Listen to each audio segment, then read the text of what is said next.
90 के दशक की शुरुआत थी। हरियाणा के छोटे से शहर सिरसा में तब गोपाल गोयल कांडा की रेडियो रिपेयरिंग की एक छोटी सी दुकान थी, जुपिटर म्यूज़िक होम। इस दुकान से महीने में बमुश्किल कुछ 100 या 1000 रुपए ही आमदनी होती थी, पर कांडा की नज़रें अब तक आसमान में हवाई जहाज़ पर गड़ चुकी थीं। लेकिन रेडियो रिपेयरिंग करने की एक मामूली सी दुकान से वो आसमान तक का सफ़र तय नहीं कर सकता था। लिहाजा बिना देरी किए कांडा ने अपने जुपिटर म्यूज़िक होम पर ताला लगा दिया और अपने भाई गोविंद कांडा के साथ मिलकर एक नया धंधा शुरू किया। इस बार कांडा ने जूते और चप्पल की दुकान खोली। कांडा शू कैंप दुकान चल पड़ी और फिर दोनों भाइयों ने बिजनेस बढ़ाते हुए खुद जूता बनाने की फैक्ट्री खोल ली। अब दोनों खुद जूता बनाते और अपनी दुकान में बेचते। जूते बेचते बेचते गोपाल कांडा कईयों के पांव नाप चुका था और उनमें से कई तलवे बिजनेसमैन, बिल्डर, दलाल और नेताओं के थे। राजनीतिक तलवों को नापते की शुरुआत कांडा ने बंसीलाल के बेटे से की। बंसीलाल के बेटे के करीब आया तो अचानक रसूख बढ़ना शुरू हो गया, मगर फिर जैसे ही बंसीलाल की सरकार गई तो कांडा ने बिना देर किए ओम प्रकाश चौटाला के बेटों के पांव नापने शुरू कर दिए। सिर पर सियासी हाथ आया तो जूते के वजन भी बढ़ते गए, मगर अब भी बिजनेस लेनदार और सरकार के बीच झुलसते ही करना पड़ रहा था। लिहाजा कांडा ने फिर पैतरा बदला। वो अब राजनीति को कारोबार बनाना चाहता था, जबकि उसका भाई गोविंद कारोबार से राजनीति की जुगत में था। कहते हैं कि इसी दौरान एक आईएएस अफसर सिरसा में आए और उन्हीं अफसर की झोली भर भर कर कांडा ने व्यापार का अपना दायरा और बढ़ाना शुरू कर दिया। फिर तभी उन अफसर साहब का ट्रांसफ़र गुड़गांव हो गया। गुड़गांव की शक्ल बदलने का फैसला पहले ही हो चुका था। इस फैसले के साथ ही गुड़गांव की ज़मीन सोना हो गई थी और ज़मीन वालों की चांदी। हरियाणा अर्बन डेवलपमेंट अथॉरिटी यानी हुडा गुड़गांव का सबसे बड़ा ज़मींदार बन चुका था और कांडा के करीब वो आईएएस अफसर हुडा के बहुत बड़े अफसर बन चुके थे। कांडा की किस्मत का दरवाज़ा अब पूरी तरह से खुलने जा रहा था। लिहाजा सिरसा से उसने अपना स्कूटर उठाया और सीधे गुड़गांव पहुंच गया। अब दलाली उसका पेशा बन चुका था। ज़मीन सोना उगल रही थी और वो सोना निगल रहा था। धीरे धीरे वक्त बीता और फिर साल 2007 की शुरुआत हो गई। में अचानक आई एक खबर ने पूरे सिरसा को चौंका दिया। गोपाल कांडा ने अपने वकील पिता मुरलीधर लखराम के नाम पर MDLR नाम की एयरलाइंस कंपनी शुरू कर दी, पर MDLR एयरलाइंस के बही खाते में सही गलत के हिसाब इतने खराब थे कि कांडा के हवाई सपने हवा हो गए। मुश्किल से 2 साल चलने के बाद हवाई जहाज़ ज़मीन पर था और ख़ुद कांडा नई ज़मीन की तलाश में ज़मीन पर आने के बाद कांडा ने hotel, casino, property dealing, school, college और यहाँ तक कि लोकल न्यूज़ चैनल में भी हाथ आजमाया और खूब पैसा कमाया। पर इन सब के बीच सिरसा की राजनीति पर हमेशा उसकी नज़र गड़ी रही। वोट में नोट इन्वेस्ट करते करते आखिरकार 2009 की विधानसभा चुनाव में निर्दलीय उम्मीदवार के तौर पर ही मैदान में कूद पड़ा और चुनाव जीत भी गया। नसीब देखिए, 90 सदस्यों वाली विधानसभा में कांग्रेस को 40 सीटों ही मिली। निर्दलीय विधायकों ने अपनी अपनी बोली लगाई और उसी बोली में गोपाल कांडा ने अपनी कीमत वसूली और हरियाणा का गृह राज्य मंत्री बन बैठा। अब कांडा को पुलिस सलाम ठोकती थी। खुद कभी नेताओं और उनके बेटों के गुर्गे रहे कांडा के गुर्गे भी अब शेर थे। सितंबर 2010 में गोपाल कांडा की कार में सामूहिक बलात्कार हुआ। हालांकि गुर्गे अंदर हुए पर मंत्री जी पर कोई आंच नहीं आई। जुलाई 2011 में क्रिकेटर अतुल वासन की कार ने इनके काफिले को ओवरटेक करने की गुस्ताखी की तो वासन की धुनाई हो गई। मंत्री जी पर तब भी कोई आंच नहीं आई। मंत्री जी से मतलब गोपाल कांडा से है। मंत्री बनने के बाद से ही कांडा सिरसा का सबसे बड़ा शेर हो चुका था। सिरसा के शू कैंप का नाम बदलकर अब उसने कैंप ऑफिस कर दिया। एमडीएलआर की सेवा बंद हो चुकी थी, पर कंपनी चल रही थी और इसके साथ ही चल रही थी करीब 40 दूसरी कंपनियां। पैसा और पावर आया तो साथ में बहुत सी गंदगी भी लाया। कांडा ने अपनी ज़्यादातर कंपनियों में लड़कियों की भर्ती करना शुरू कर दिया। छोटी उम्र में ही लड़कियों को बड़े बड़े पद बांट दिए और इन्हीं में से एक लड़की थी दिल्ली की गीतिका। 2006 में हवाई कंपनी में एयर होस्टेस और कंपनी क्रू की भर्ती के लिए गुड़गांव में इंटरव्यू था। उसी इंटरव्यू में कांडा पहली बार गीतिका से मिला और इंटरव्यू ख़त्म होते ही उसे ट्रेनी केबिन क्रू का लेटर थमा दिया। फिर 6 महीने बाद जैसे ही गीतिका 18 साल की हुई, उसे एयर होस्टेस बना दिया।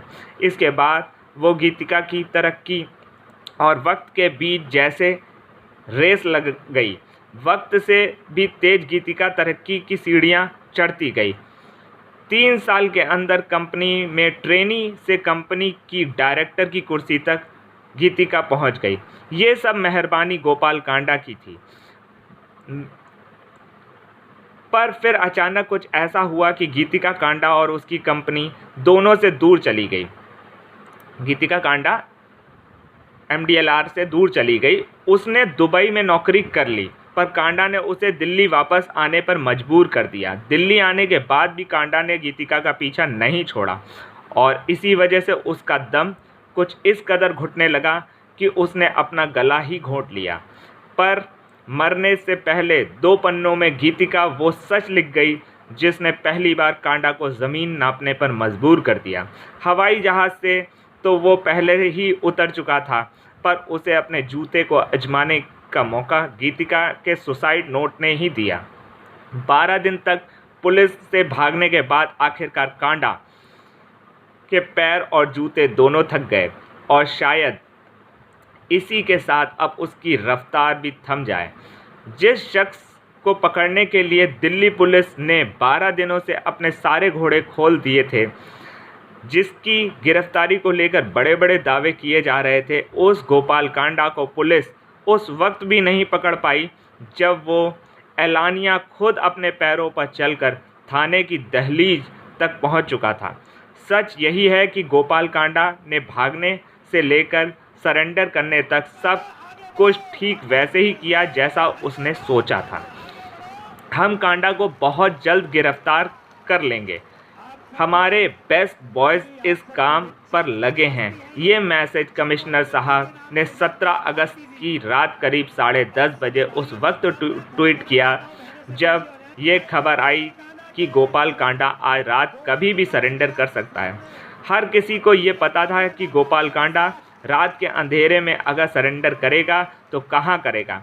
जाहिर है रात को कोर्ट नहीं खुलता और case north west district police के पास था, जिनके डीसीपी का दफ्तर अशोक विहार थाने में है।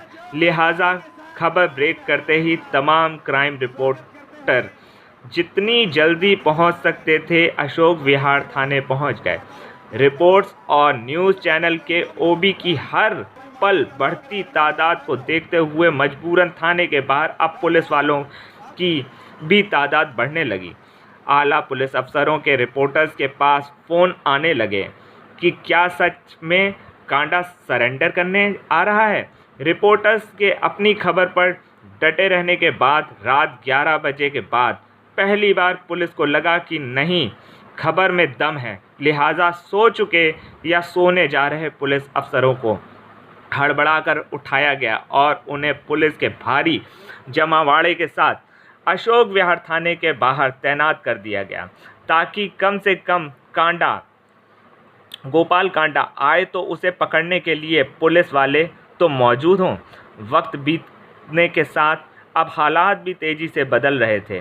थाने के बाहर का मंजर मैदान जंग लग रहा था।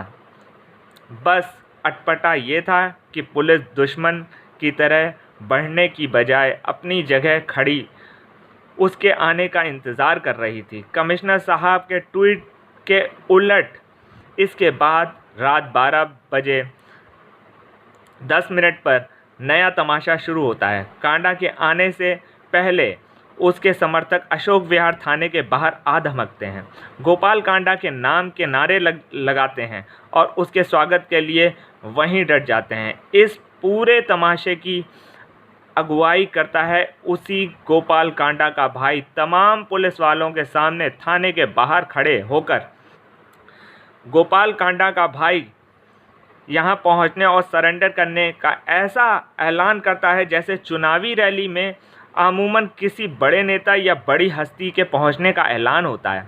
हालांकि अब तक पुलिस को शायद सब समझ में आ चुका था, इसलिए नॉर्थ वेस्ट डिस्ट्रिक्ट के तमाम बॉर्डर सील कर दिए गए। अशोक विहार की तरफ आने वाली हर सड़क पर पहरा बिठा दिया गया था। जगह जगह बैरिकेड्स लगा दिए गए। चलो वैसे नहीं तो ऐसे ही सही, कमिश्नर साहब का ट्वीट सच साबित होगा और गोपाल कांडा को सरेंडर से पहले ही उनके बेस्ट बॉयज़ उसे पकड़ लेंगे। बेस्ट बॉय से मतलब है उन पुलिस वालों का जो कि कमिश्नर साहब ने जिनके लिए ट्वीट किया था। पर वाकई कमाल है कांडा का, गोपाल कांडा का इतना बड़ा कमाल। जब तक मन किया छुपा रहा और जब छुपते छुपते बोर हो गया तो अपनी मर्जी से ऐलान करके पुलिस को चुनौती देते हुए अशोक विहार थाने की दहलीज तक पहुंच गया। पर फिर भी पुलिस उसे पकड़ नहीं पाई। सुबह करीब 4:15 बजे पुलिस को चकमा देने के लिए गोपाल कांडा अपने न्यूज़ चैनल की गाड़ी में बैठकर थाने तक पहुंच आया और जिस तरह चाहता था उसी तरह सरेंडर किया। कमिश्नर साहब के बेस्ट बॉयज़ आखिर तक उसे पकड़ नहीं पाए। वैसे जहां एक सवाल है और भी है कि गोपाल कांडा ने सरेंडर की खबर जानबूझकर मीडिया में लीक की ताकि खबर सुनते ही मीडिया उसकी बताई हुई जगह पर पहुंचे और वो उसी भीड़ का फ़ायदा उठाकर अपने न्यूज़ चैनल की गाड़ी में वहां तक पहुंच जाए। अगर ऐसा है तो ये भी सबक है दिल्ली पुलिस के लिए, क्योंकि दिल्ली पुलिस उसे पकड़ने की तकरीबन तो नहीं ढूंढ पाई, कांडा के पुलिस तक पहुंचने का रास्ता ज़रूर ढूंढ लिया। कहते हैं कि गोपाल कांडा को करीब से जानने वालों ने हमेशा उसे बस एक ही खतरे से आगाह किया और वो खतरा था लड़कियों का के साथ उसकी नज़दीकियों का। गोपाल कांडा हमेशा अपनी कंपनियों में लड़कियों को सबसे आगे रखता था। मीडिया को मिली कुछ तस्वीरों में एक किसी सत्संग की जहां स्टेज पर गोपाल कांडा नाच रहा था, वहीं गीतिका उसके साथ सत्संग में शरीक हुई थी। इन तस्वीरों से गीतिका और गोपाल की नज़दीकियों का साफ पता चलता है। दरअसल इसे गोपाल कांडा की कमज़ोरी कहें या शौक, लेकिन सच तो यह है कि गोपाल कांडा की दिलचस्पी लड़कियों में कुछ ज़्यादा ही थी। अरुणा चड्ढा, नुपुर मेहता, अंकिता और गीतिका शर्मा ये वो चंद नाम हैं जिन्हें गोपाल कांडा ने अपनी कंपनी में ऊंचे ओहदों पर बैठाया। कम उम्र में बड़ी सैलरी और बड़े पैकेज दिए, स्कूल, यूनिवर्सिटी और करोड़ों का बिजनेस एम्पायर चलाने वाला गोपाल कांडा लड़कियों पर कुछ ज़्यादा ही मेहरबान था। गोपाल कांडा ने 1-2 नहीं बल्कि कुल 48 कंपनी बना रखी थी। इन कंपनियों में बड़ी तादाद में लड़कियों को ऊंचे ओहदों पर काम दिया गया, जिनमें कंपनी डायरेक्टर, डिप्टी डायरेक्टर और कंपनी सेक्रेटरी जैसी पोस्ट शामिल हैं। गोपाल कांडा की इन 38 कंपनियों में कई में तो खुद गोपाल कांडा निर्देशक है। गोपाल कांडा की कंपनी AKG इंफ्राबिल्ड में गीतिका शर्मा को उपनिदेशक की पोस्ट दी गई थी, जबकि अरुणा चड्ढा को कंपनी की डायरेक्टर थी। हैरान की बात यह है कि AKG इंफ्राबिल्ड को गीतिका ने 3 मार्च 2012 को यानी अपनी मौत के कुछ महीने पहले ही ज्वाइन किया था। गोपाल कांडा ने इन कंपनियों के अलावा कई ट्रस्ट भी बना रखे हैं, मसलन MDMLR इंटरनेशनल स्कूल सिरसा। इस स्कूल में भी गीतिका शर्मा ट्रस्टी के तौर पर रजिस्टर्ड थी।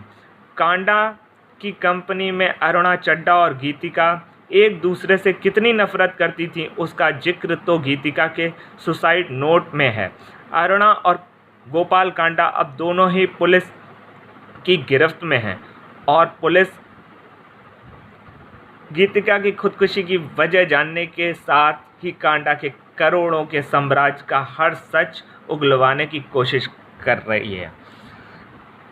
तो दोस्तों, कैसी रही ये कहानी और आपको कैसी लगी? आशा करता हूँ ये कहानी आपको अच्छी लगी होगी, और अगर आपको इस तरीके की सच्ची कहानी सुननी है तो आप चैनल पे आएँ और लाइक करें, सब्सक्राइब करें और कमेंट ज़रूर करें, जिससे प्रोत्साहन हमें भी मिले और हम आपके लिए दूसरी एक सत्य घटना पे आधारित एक नई स्टोरी ला सकें। धन्यवाद। बाय। आगे बढ़ो, हम आपके साथ हैं। भाई गोपाल कांडा, आगे बढ़ो। आप सबके भाई, आप सबके जानी मानी हस्ती है ये, जिनको हम लल्ली के नाम से जानते हैं, भारती जी। और सभी भाइयों से प्रार्थना है, थोड़ा थोड़ा माताओं बहनों से पीछे हो जाए। भाई गोपाल कांडा के समर्थन कोमल चौटाला जी आपके सामने, कोमल कीजिए इनका जोरदार तालियों के साथ। आरा ताली।